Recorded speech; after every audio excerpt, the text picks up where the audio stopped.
कि मेरे साथियों के लिए वहां संकट बने, उसके पूर्व ही मुझे यहां कुछ करना होगा।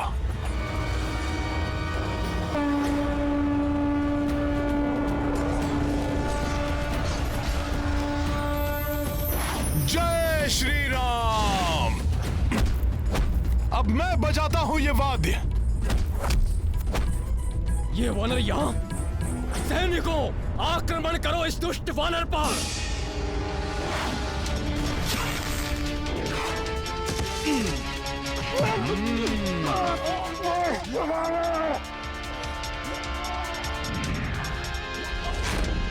नहीं नहीं, ये मैं क्या सोचने लग गया। मात्र यहाँ की सूचना ले जानी है और कुछ भी नहीं करना मुझे। श्री राम श्री राम श्री राम। अरे वादकों, घातक कुंभकर्ण ऐसे नहीं उठाएंगे। इनके कारण में प्रविष्ट होकर वाद्य बचाओ।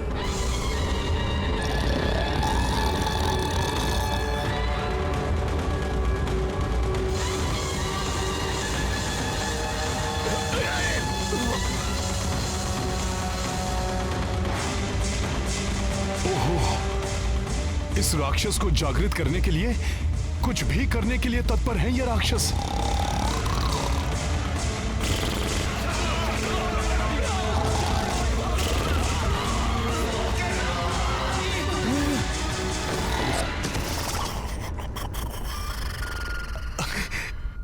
ये तो पूर्ण रूप से निद्रा में चला गया। महोदय, ये किस कार्य में लंकेश ने हमें फंसा दिया? हाँ भ्राता, यदि उठ गया तो हमें खा जाएगा, और यदि नहीं उठा तो लंकेश हमें जीवित नहीं छोड़ेंगे। हमारे भाग्य में तो अपने ही भाइयों के हाथों मृत्यु लिखी है। महोदय, लंकेश का आदेश है, इसे उठाना तो होगा ही। क्यों ना हम तृतीय उपाय का प्रयोग करें। लंका के समस्त हाथियों को लाया जाए।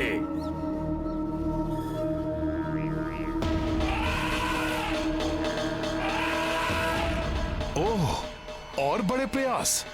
इस विशाल राक्षस की निद्रा भंग करने को विकराल हाथियों का झुंड मंगवाया जा रहा है।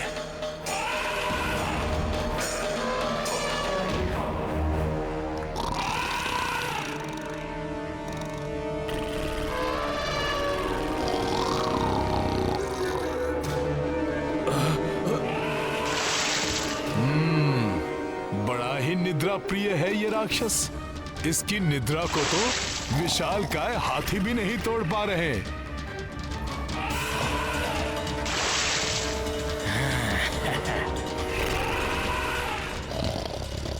इस महाराक्षस को तो ये हाथी भी मूषक के समान प्रतीत हो रहे होंगे।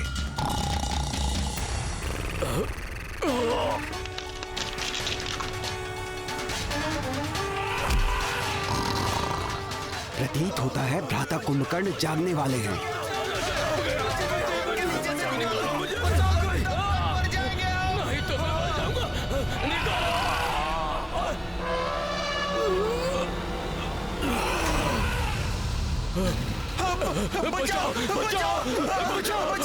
मूर्ख हैं ये सब। सोने देना चाहिए इस महाराक्षस को।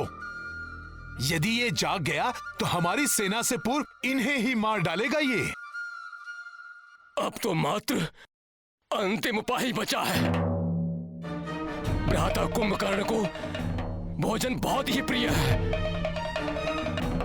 विशेष रूप से रक्त एवं मांस। इन्हें सबसे अधिक रुचिकर लगता है। यदि भोजन से इनकी निद्रा टूट सकती है तो ये भी करके देख लेते हैं। सैनिकों, शीघ्र ही भोजन की व्यवस्था की जाए। जी महोदय जी। जी महाराज। चलो, यदि ये अंतिम उपाय सफल नहीं हुआ ना महोदय, तो हमारे जीवन का भी अंत हुआ समझो। है तो ये राक्षस ही। रक्त पिएंगे, मांस खाएंगे, राक्षसी वृत्ति नहीं छूट सकती इनकी। किंतु कहीं ये राक्षसी उपाय सफल हो गया तो?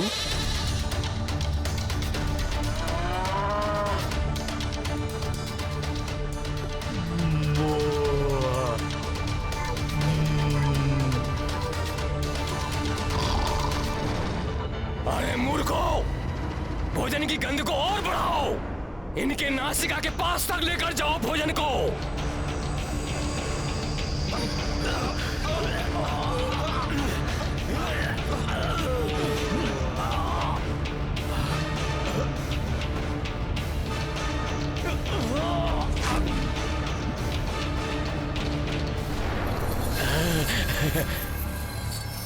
प्रतीत हो रहा है राक्षसों का यह राक्षसी उपाय सफल हो जाएगा। सावधान! भ्राता कुंभकर्ण की निद्रा टूटने वाली है।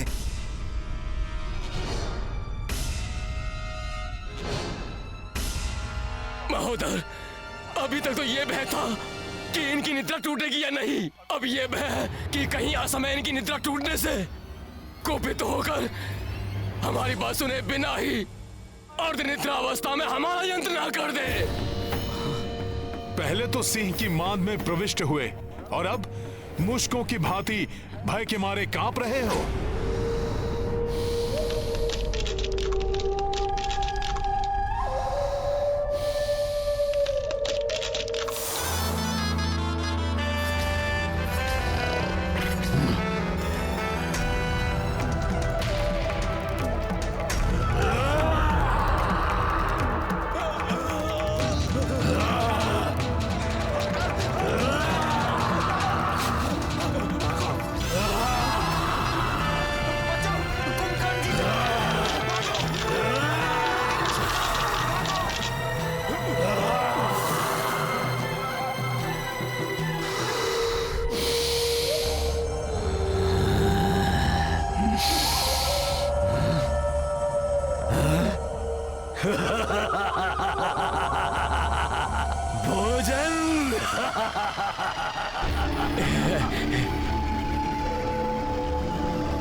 रक्त,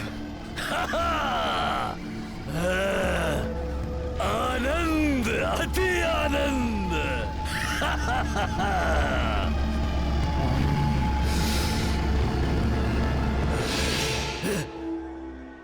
बदिरा।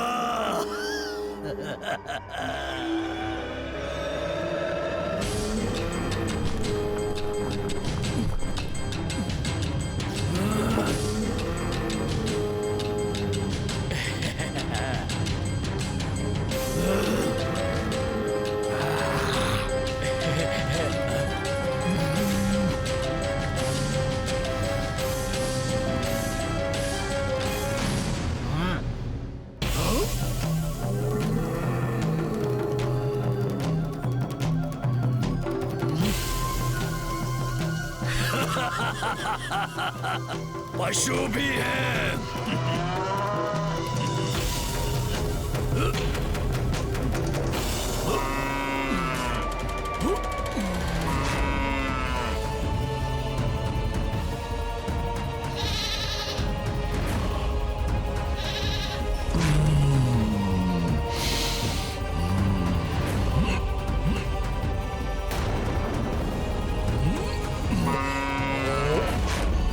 भोजन लाओ सैनिकों, अन्यथा ये हमें ही खा जाएंगे। महोदर जी, महोदर जी, भोजन के लिए कुछ नहीं बचा। सेवकों के साथ वाटिका में जाओ और सारे फल तोड़ कर लाओ।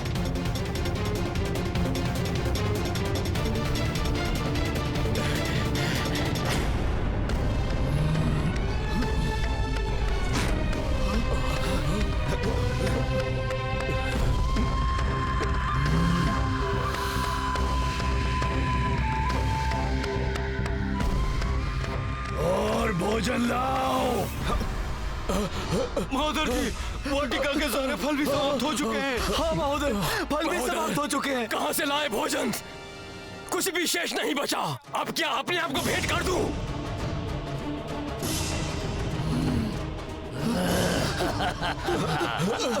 अब तो बिना किसी ध्वनि के यहाँ से चुपके से निकल लो, अन्यथा कहीं हम भी इनका भोजन न बन जाए।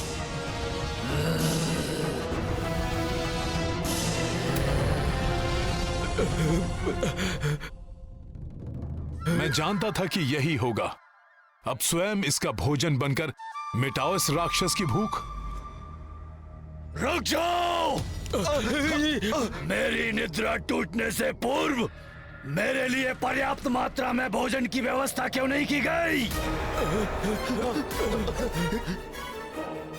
कहीं तुम सबने मेरी निद्रा के 6 माह पूर्ण होने से पूर्व तो नहीं उठा दिया मुझे? मौन क्यों हो? मेरे प्रश्न का उत्तर दो। क्या इसी माह में मुझे उठाया जाना था? इतनी बड़ी भूल, पहली भूल कि तुमने समय से पूर्व भी मुझे उठाया, और दूसरी भूल कि मेरे जागने से पूर्व मेरे लिए पर्याप्त मात्रा में भोजन की व्यवस्था नहीं की। इन दोनों महाभूलों के लिए तुम्हें दंड मिलेगा, दंड मिलेगा तुम्हें। अब तुम सब मेरा भोजन बनोगे।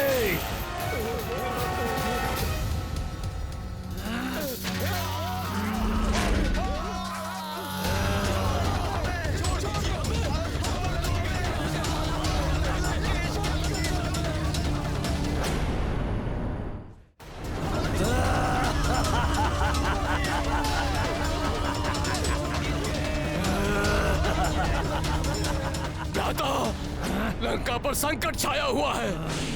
लंकेश का जीवन भी संकट में है।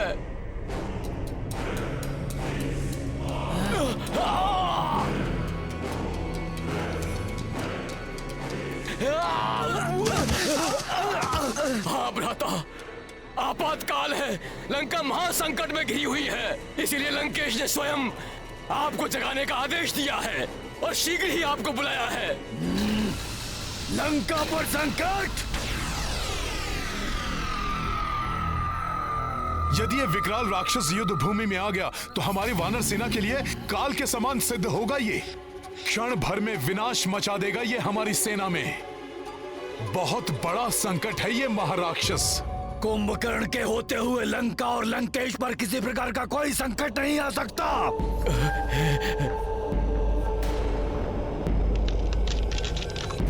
चुटकी में मसल कर रख देगा कुंभकर्ण भ्राता श्री लंकेश के हर एक शत्रु को।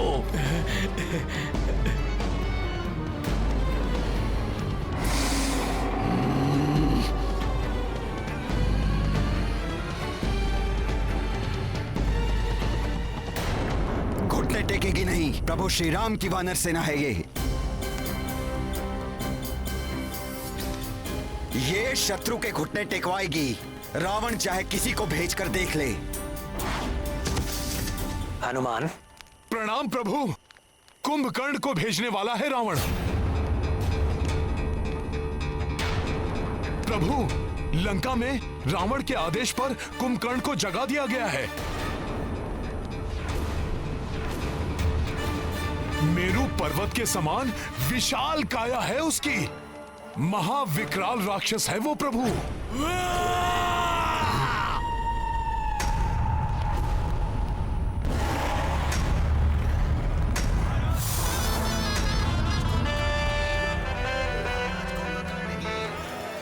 उद्देश्य की पूर्ति के लिए भ्राता रावण ने असमय ही भ्राता कुंभकर्ण को निंद्रा से जगा दिया। कल युद्ध भूमि में इनसे सामना होगा। चलते फिरते पर्वत की भांति दिखाई देता है ये महाविकराल राक्षस। ये महाराक्षस इतना भूखा था कि जागते ही राजभवन का सारा भोजन खा गया। वाटिका के समस्त फल खा लिए। ये तो समस्त लंका को ही अपना ग्रास बना लेता, किंतु रावण को संकट में जानकर रुक गया। हाँ, बहुत आदर करते हैं भ्राता रावण का वो, इसीलिए रुक गए। अन्यथा उन्हें देवता भी नहीं रोक सकते थे। बचपन से ही उन्हें तीव्र क्षुधा लगती थी। ऐसा लगता था जैसे समस्त संसार को ही खा जाएंगे। नहीं, छोड़ दो मुझे।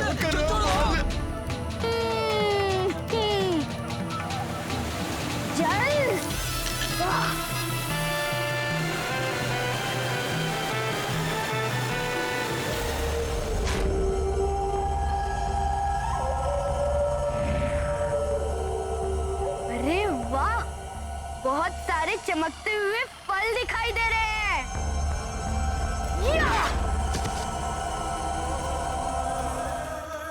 यहाँ तो अनेक फल है खाने को। इन सबको भी उध्वस्त करता हूँ। हाँ?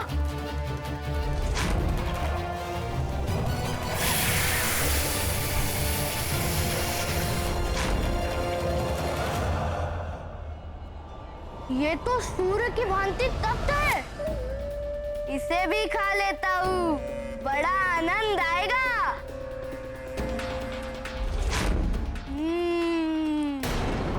और क्या खाऊं, और क्या? वो क्या है? रजत की भांति चमकता हुआ।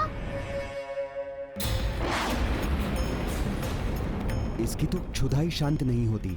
ऐसा ही रहा तो ये शीघ्र ही सारी सृष्टि को उद्ध्वस्त कर लेगा। समस्त देवता चिंतित हो उठे थे। उन्होंने समस्त सृष्टि को तहस नहस कर दिया था। अब वो सभी ग्रहों के बाद चंद्र ग्रह को खाने के लिए आगे बढ़ रहे थे। तब उन्हें रोकने के लिए देवराज इंद्र को आना पड़ा। बस रुक जाओ रक्ष बालक। ठीक है, रुक जाता हूँ। मैं देख रहा हूँ तुम मेरे लिए अच्छा और स्वादिष्ट भोजन जो लाए हो। भोजन मैं लाया हूँ। हाँ, वो छोटा सा श्वेत हाथी। उसे खाने में बड़ा आनंद आएगा कुंभकर्ण को। इसके पूर्व ही मैं तुम्हारे टुकड़े टुकड़े कर दूंगा। तुमने अपनी क्षुधा को शांत करने के लिए इस सृष्टि को बहुत क्षति पहुंचाई है। मैं तुम्हें रोकने आया हूँ। तुम मुझे रोकोगे? ठीक है, तो रोक के दिखाओ। मैं इस हाथी को खा कर दिखाता हूँ।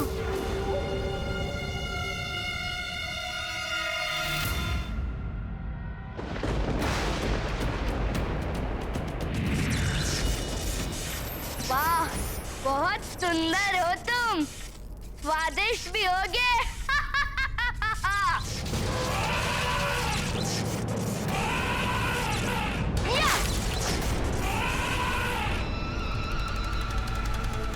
ओहो, कहाँ चले गए तुम?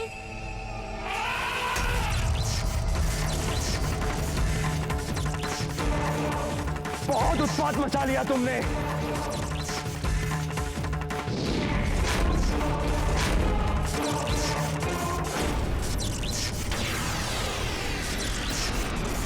मुझ पर प्रहार किया तुमने। उतर जाओ इस हाथी पर से, अन्यथा मैं तुम्हें भी इस हाथी के साथ खा जाऊंगा। ये ऐसे नहीं मानेगा। यहाँ से जाने में ही भलाई है। अंततः इंद्रदेव को भी निराश होकर लौटना पड़ा।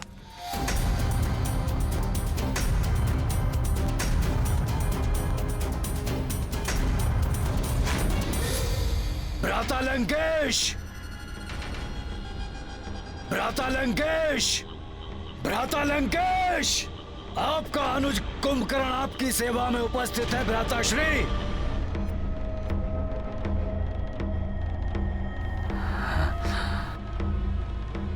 प्रणाम भ्राता श्री।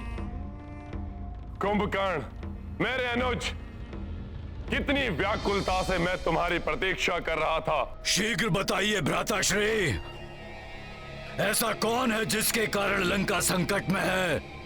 कौन है वो जिसके कारण असमय ही आपको मुझे निद्रा से जगाने की आवश्यकता आन पड़ी? वो शत्रु कोई भी हो, उसे मैं क्षण भर में ही मसल दूंगा। कुंभकर्ण, तुम्हारे निद्रा से जागने का अर्थ ही है शत्रु का चिर निद्रा में लीन हो जाना। मृत्यु की नींद में सोने का समय आ गया है उनका। परंतु मुझे शीघ्र बताइए, कौन है वो शत्रु? वो शत्रु है अयोध्या का एक वनवासी। उस वनवासी के उकसाने पर उसके अनुज ने हमारी बहन सूर्पणखा की नाक को काटकर उसे अपमानित किया। उसके बाद हमारे भाई खर और दूषण सहित 14 सहस्त्र राक्षसों का वध किया।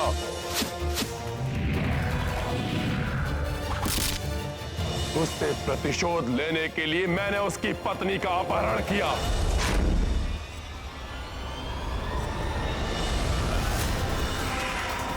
तो उसने एक वानर को भेजकर राक्षकुमार सहित अनेक राक्षस योद्धाओं का वध करके हमारी लंकापुरी को जला दिया। मैंने उन्हें साधारण नर और वानर समझने की भूल क्या की, वो तो वानर सेना को लेकर समुद्र पार कर लंका तक पहुंच गए। उन्होंने हमारे मुख्य सेनापति प्रहस्त सहित कई राक्षस योद्धाओं का वध किया। मेघनाथ का प्राण घातक नागपाश भी उनका कोई अहित नहीं कर सका। इसलिए मैंने तुम्हें निद्रा से उठाने का आदेश दिया। तो उचित ही तो किया उस वनवासी ने, तो उचित ही तो किया उस वनवासी ने, तो उचित ही तो किया उस वनवासी ने, तो उचित ही तो किया उस वनवासी ने। ओम ब्रह्मदेवाय नमः। पुत्र,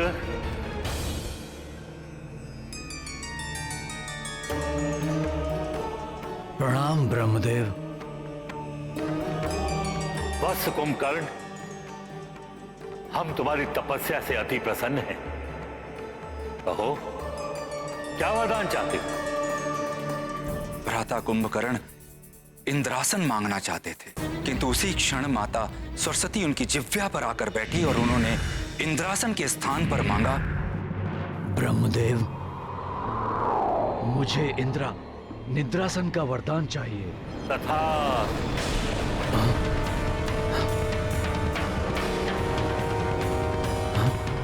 ये मैंने क्या मांग लिया? तुम 6 माह तक निद्रासन पर रहोगे और फिर एक दिवस के लिए अपनी क्षुधा को शांत करने के लिए उठोगे, फिर पुनः निद्रा मग्न हो जाओगे। यही क्रम तुम्हारे जीवन भर चलता रहेगा। और यदि कोई तुम्हें नियत समय से पूर्व निद्रा से जगाएगा तो तुम्हारा जीवन संकट में पड़ जाएगा। किंतु सब कुछ जानते हुए भी भ्राता लंकेश ने असमय युद्ध के लिए भ्राता कुंभकर्ण की निंद्रा भंग कर दी, जिस कारण अब वो अधिक ही दुर्दांत सिद्ध होंगे। आपने जो किया अनुचित किया है भ्राता। ये क्या कह रहे हो तुम? अपनी पत्नी की रक्षा करना प्रत्येक पति का कर्तव्य है। अनुचित कार्य तो आपने किया है, देवी सीता का अपहरण करके। यदि आपको शूर्पणखा का प्रतिशोध ही लेना था तो उस वनवासी राम के साथ वीरता पूर्वक युद्ध करते, परंतु आपने तो कुछ और ही किया। एक चोर कर्म करते हुए सीता का हरण करके एक अत्यंत ही घृणित कार्य किया है आपने। कुंभकर्ण, मेरे अनुज होकर मेरे शत्रु का पक्ष ले रहे हो तुम? नहीं भ्राताश्री, परंतु जब बड़े पथ भ्रष्ट हो जाएं, तो हम छोटों का ये कर्तव्य है कि हम उन्हें उचित मार्ग दिखाएं। भ्राताश्री, शूर्पणखा के बारे में मैं ही नहीं, आप भी भली भांति परिचित हैं, और अवश्य ही वो काम के वशीभूत होकर उस वनवासी राम के पास गई होगी और इसीलिए उसकी नाक काटी गई होगी। प्रतीत होता है कि अभी भी निद्रा के प्रभाव में हो तुम कुंभकर्ण, इसलिए तुम्हें दिखाई नहीं दे रहा कि हमारे राक्षस कुल और हमारी लंका को कितनी क्षति पहुंचाई है उन नर और वानरों ने। नहीं भ्राताश्री, धर्म के मार्ग को छोड़कर अधर्म के मार्ग पर चलने वाले राजा और उसकी प्रजा दोनों को ही दुष्परिणाम भोगने पड़ते हैं। काम, क्रोध, मद, लोभ, ये सब मोह विकार हैं मन के, जिनके वशीभूत होकर धर्म और नीति का मार्ग त्याग कर मनुष्य अधर्म और अनीति का मार्ग अपना लेता है। वही आपने भी किया है भ्राताश्री। बंद करो ये अपना नरगल प्रलाप। विभीषण के जैसे द्रोही की भाषा बोल रहे हो तुम। जाओ, जाकर मिल जाओ मेरे शत्रुओं से। देश दे रहे हो, युद्ध के लिए उठाया है मैंने तुम्हें, ना कि प्रवचन देने के लिए। जाओ। लंकेश रावण में अब भी इतना सामर्थ्य है कि तुम्हारे बिना वो ये युद्ध लड़ सके। भ्राता कुंभकर्ण हैं तो असुर, किंतु बड़े ज्ञानी हैं। वो नीति और धर्म को भली भांति जानते हैं। वो भ्राता लंकेश को समझाने का प्रयास अवश्य करेंगे। कदाचित भ्राता रावण भ्राता कुंभकर्ण की बात समझ जाए, किंतु यदि उन्होंने भ्राता कुंभकर्ण की बात नहीं मानी तो हमें इस बात पे दृष्टि डालनी होगी कि तब भ्राता कुंभकर्ण क्या करेंगे। भ्राता रावण की बात मानकर युद्ध करेंगे या धर्म का साथ देंगे?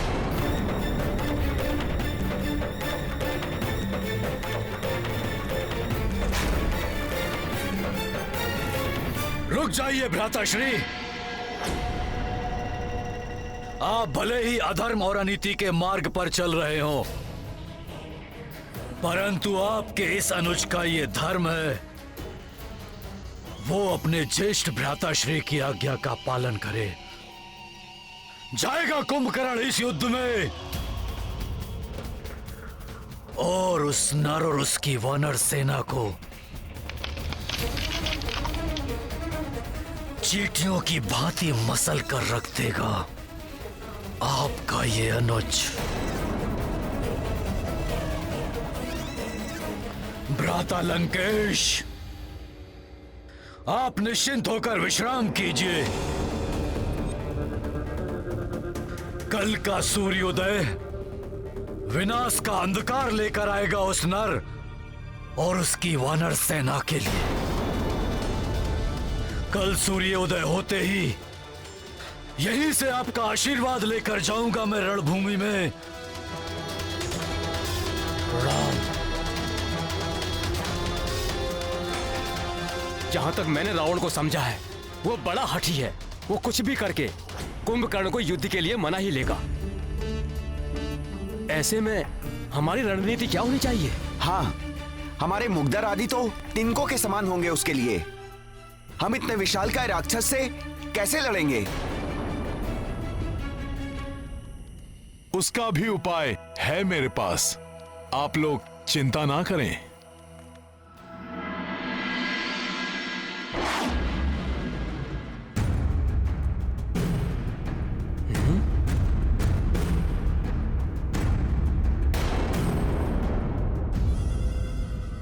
जब वो राक्षस आएगा तो हम इन वृक्षों के तनों से प्रहार कर उसका मार्ग रोक देंगे। उसकी चिता बना देंगे हम और शीघ्र ही अग्नि प्रज्वलित करके दहन कर देंगे उस राक्षस का। दहन कर देंगे उस राक्षस का। दहन कर देंगे। भ्राता लंकेश, आपका अनुज कुंभकर्ण पूर्णतः सज्जित होकर युद्ध के लिए उपस्थित है।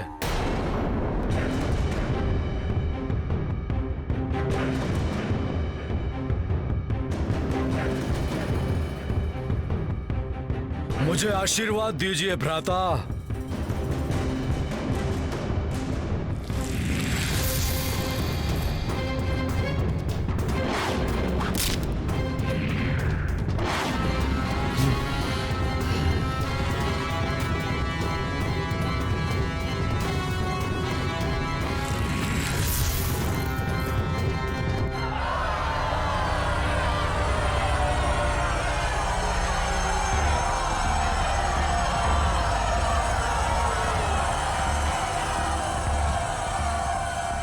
ये क्या भ्राता, इस सेना की क्या आवश्यकता है?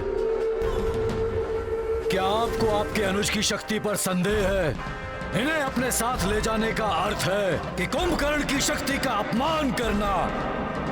मैं एकाकी ही सक्षम हूं उन नर और वानरों के सर्वनाश के लिए। इसे अन्यथा मत लो कुंभकर्ण। ये युद्ध के लिए नहीं जा रहे, ये तुम्हारे आगे चलकर रणभेरी बजाएंगे। विजय धुन बजाकर विजय का उद्घोष करेंगे ये। कुंभकर्ण, आज के युद्ध में तुम्हें मात्र सुग्रीव को बंदी बनाकर लाना है। यहां वो वानरों का राजा है, उसे बंदी बनाने का अर्थ है विजय श्री की प्राप्ति। विजय तो हमें ही प्राप्त होनी है। आपको सुग्रीव चाहिए ना? आपको सुग्रीव मिल जाएगा। प्रणाम भ्राताश्री, हमें अब युद्ध पे जाने की आज्ञा दीजिए।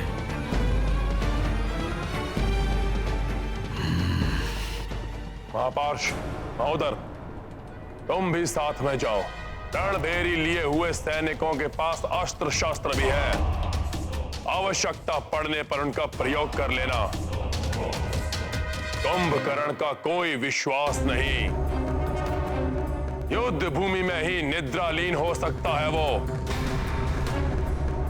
और यदि वानरों का रक्त उसके मुख तक पहुंच गया तो वो युद्ध को भूलकर उन वानरों को खाने में जुट जाएगा। ऐसे में उसका उद्देश्य स्मरण कराना तुम दोनों का कार्य है।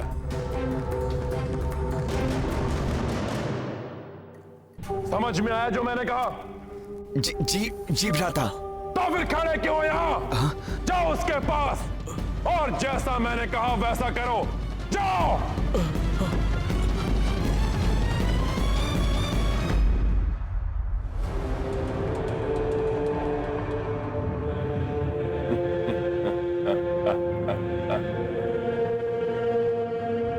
आज अंत होगा इस युद्ध का। विजय भव कुंभकर्ण।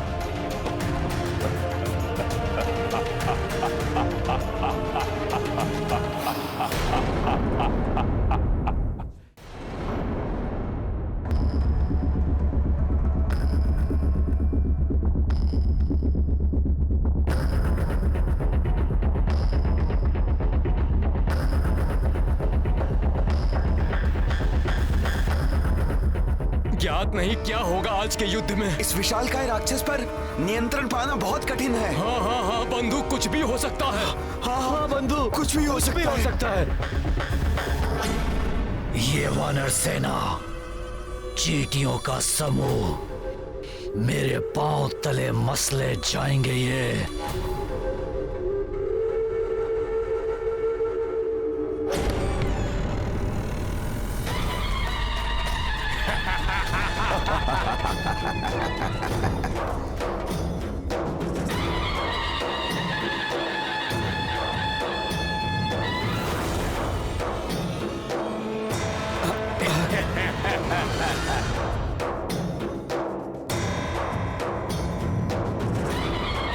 ये विजय धुन, युद्ध से पूर्व ही विजय धुन। भ्राता लंकेश का अभिमान है ये। भ्राता कुंभकर्ण के युद्ध भूमि में आने से पूर्व ही विजय धुनी बजाकर युद्ध में विजय की घोषणा कर रहे हैं ये। रावण यदि इसी से प्रसन्न होना चाहे तो हो ले, परंतु सत्य तो यह है, अधर्म कितनी भी बड़ी शक्ति के साथ रणभूमि में क्यों न उतरे, विजय सदैव धर्म की होती है।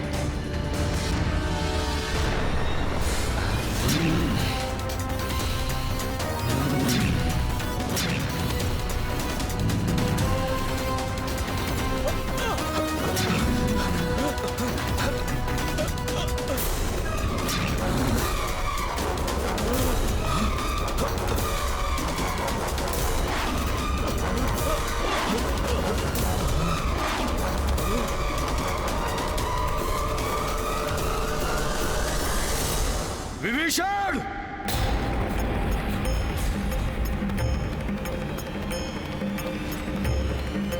विभीषण जी, मेरे विचार से आपको वहां नहीं जाना चाहिए। विभीषण जी, जो क्रोध कुंभकर्ण के मुख पर दिखाई दे रहा है, उससे प्रतीत होता है कि वो आपको चेतावनी दिए बिना ही आपका वध कर देगा।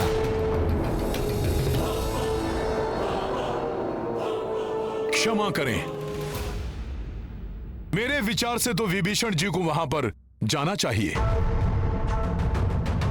जैसा कि विभीषण जी ने बताया कि कुंभकर्ण नीति एवं धर्म को समझता है, अपने भाई का सम्मान करता है, अतः जो अपने एक भाई की बात मानता है वो अवश्य दूसरे भाई की बात भी सुनेगा। हो सकता है वो विभीषण जी की बात समझकर रावण का साथ छोड़कर अधर्म के मार्ग से धर्म के मार्ग पर आ जाए।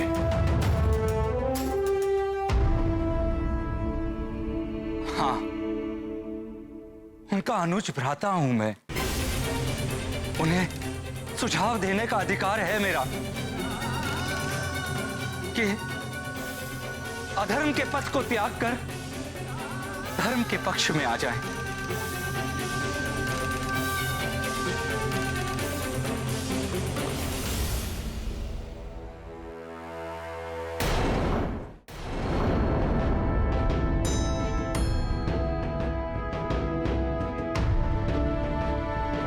प्रभु, यदि आपकी अनुमति हो तो मैं भी विभीषण जी के साथ जाना चाहता हूं। यदि स्थिति प्रतिकूल हो गई तो मैं संभाल सकता हूं।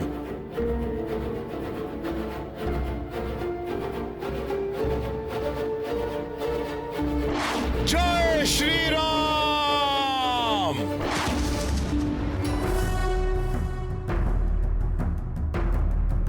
प्रणाम भ्राताश्री।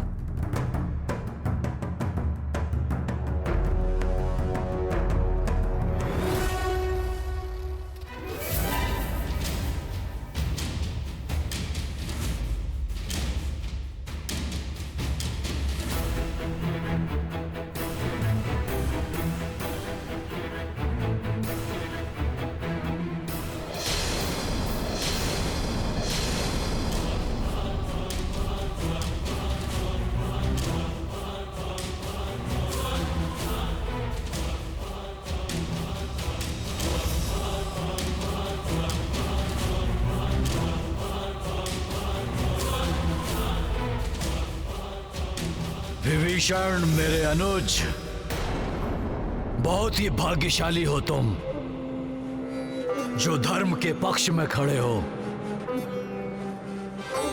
मृत्यु पर्यंत धर्म का ही साथ देना विभीषण। भ्राताश्री, धर्म और अधर्म के मध्य में किसी एक पथ को चुनने का अवसर सभी को प्राप्त होता है।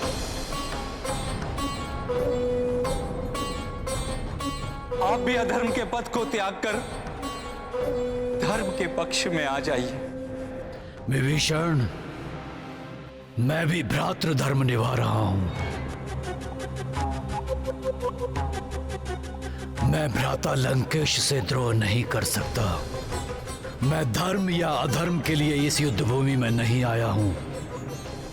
मैं भ्राता लंकेश का साथ देने के लिए इस युद्ध भूमि में आया हूं विभीषण,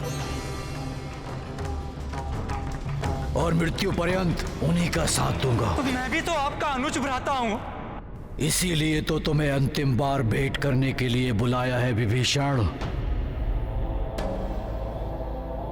जब पुनः हम आमने सामने होंगे, तुम मेरे भाई नहीं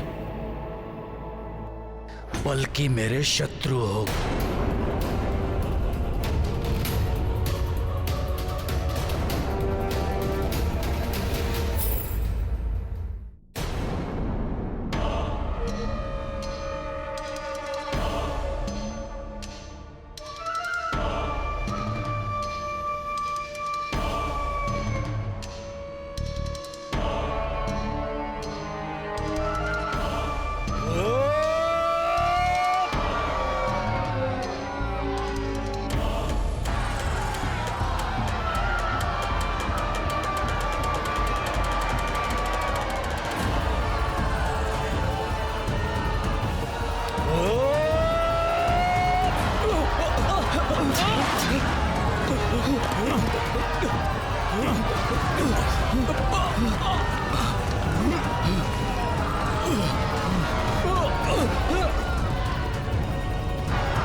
ये तो बहुत भयानक है।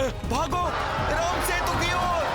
भागो, चलो भागो, भागो, चलो भागो। देख रहे हो महोदर, वानरों की भागती हुई सेना। हाँ महापाश, उचित होता कि आरंभ में ही भ्राता कुंभकर्ण को भेज दिया जाता।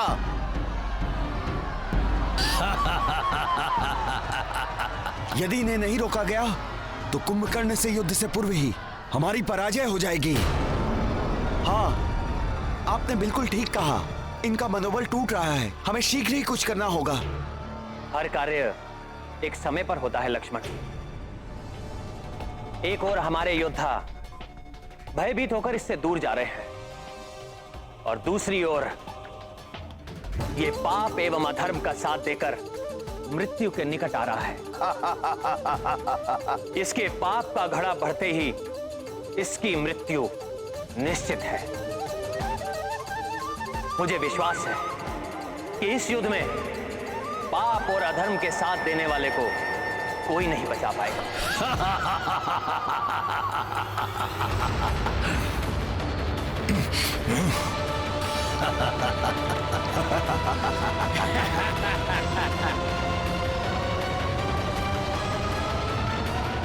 व्यक्ति का ज्ञान यदि सत्य और धर्म के साथ ना हो तो सब व्यर्थ है।